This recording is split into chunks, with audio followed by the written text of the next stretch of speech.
Hey, look, she wants a heck of 2 roof lights. I know they mention it sometime in the movie, but I really cannot understand like a single word he's saying.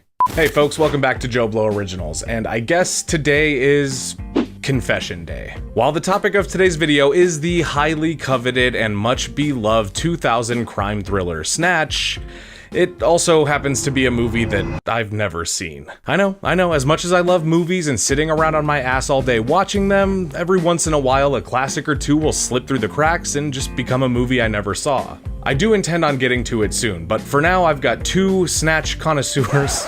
I definitely can't say that. I've got 2 experts here in the form of Travis Hobson and Rick Solomon of JoBlo Originals, and they're gonna tell you what the f happened to this movie. Snatch, directed by Guy Ritchie, is often hailed as one of the most stylish, chaotic, and endlessly quotable films of its era. But what the f actually happened to this madcap crime caper? How did it come to be, and what hurdles did it face during production? Let's take a deep dive into the creation of this frenetic film, a project that fused diamond heists, underground boxing, and an ensemble cast of unforgettable characters into one wildly entertaining package. Buckle up, because the story behind Snatch is as unpredictable as the film itself. London? Yes, London. You know, fish, chips, cup of tea, bad food, worse weather, Mary Poppins, London.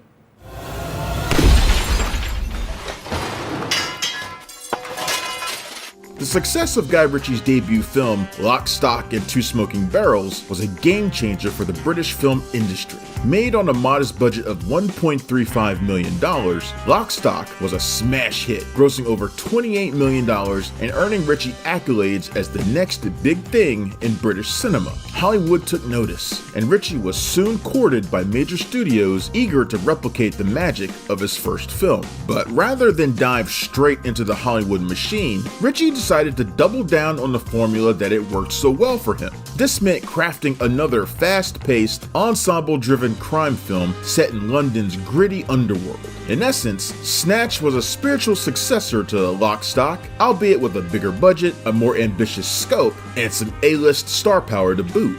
What's wrong with this one? Oh, nothing, Tommy. It's tip-top. It's just I'm not sure about the colour.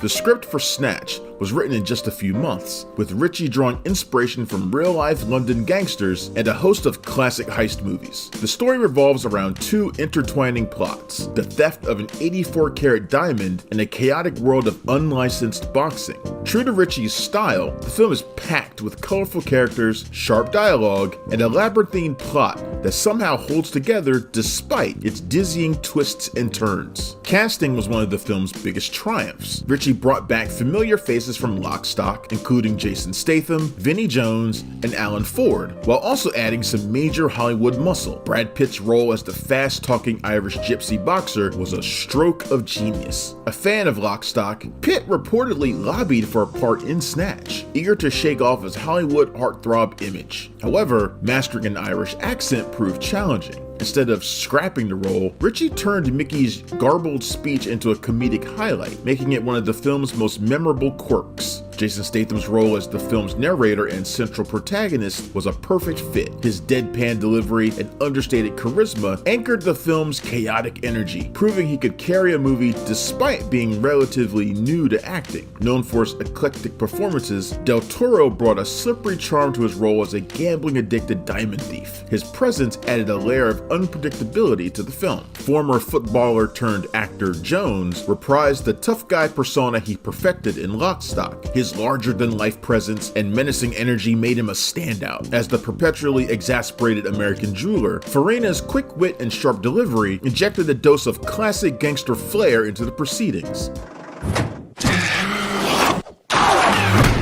Anything to declare? Yeah, don't go to England. Boris, aka Boris the Bullet Dodger, became a fan favorite thanks to Srbezija's hilarious, over-the-top performance. Ritchie's ability to juggle such a diverse ensemble, balancing seasoned Hollywood stars with British up-and-comers, was no small feat. Each actor brought something unique to the table, elevating the film's already vibrant script. You can take bets at a fight. Put a lead on her, Turkish, before she gets bitten.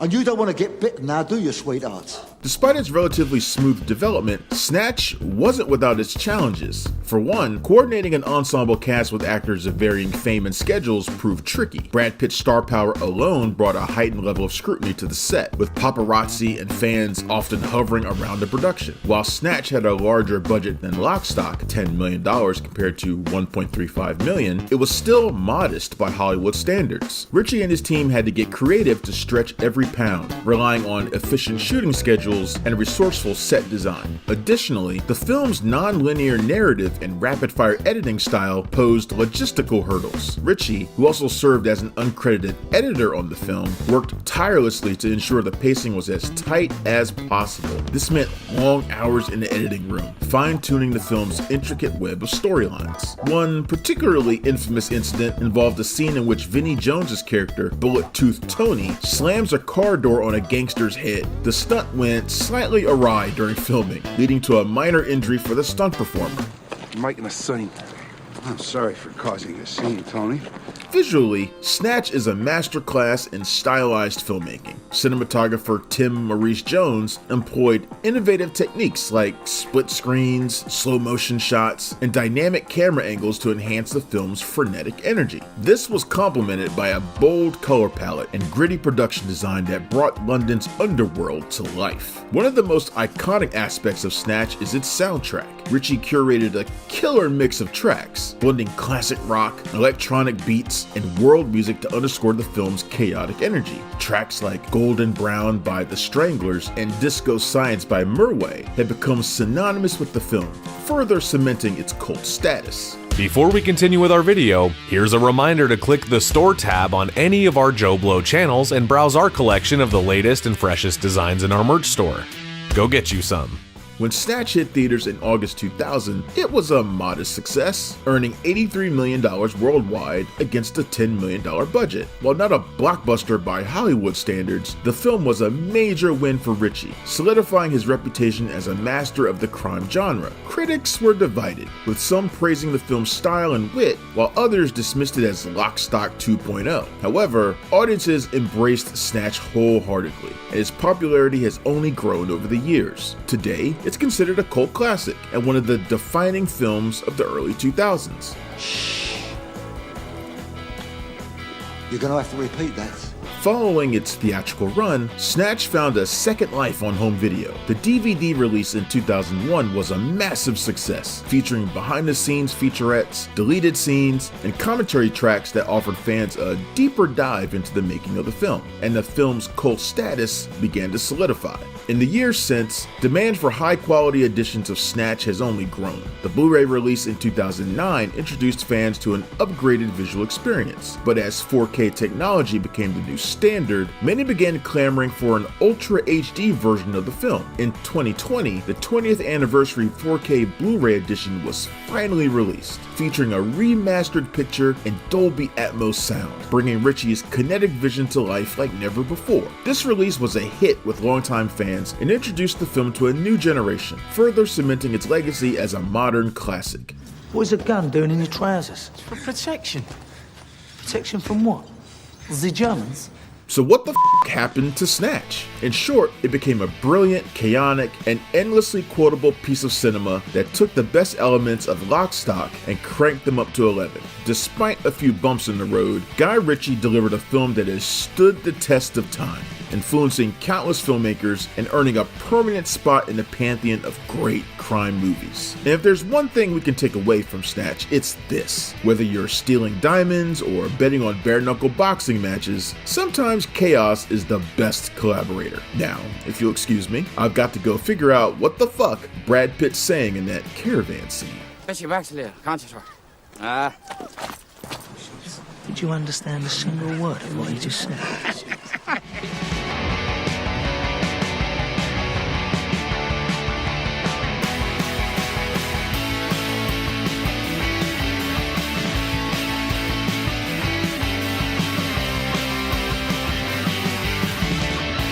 Thank you for clicking on our video, everybody. If you like what you saw here, please make sure you like the video and subscribe and share with your friends who like this sort of content. JoBlo remains an independent company, and we appreciate all of your support.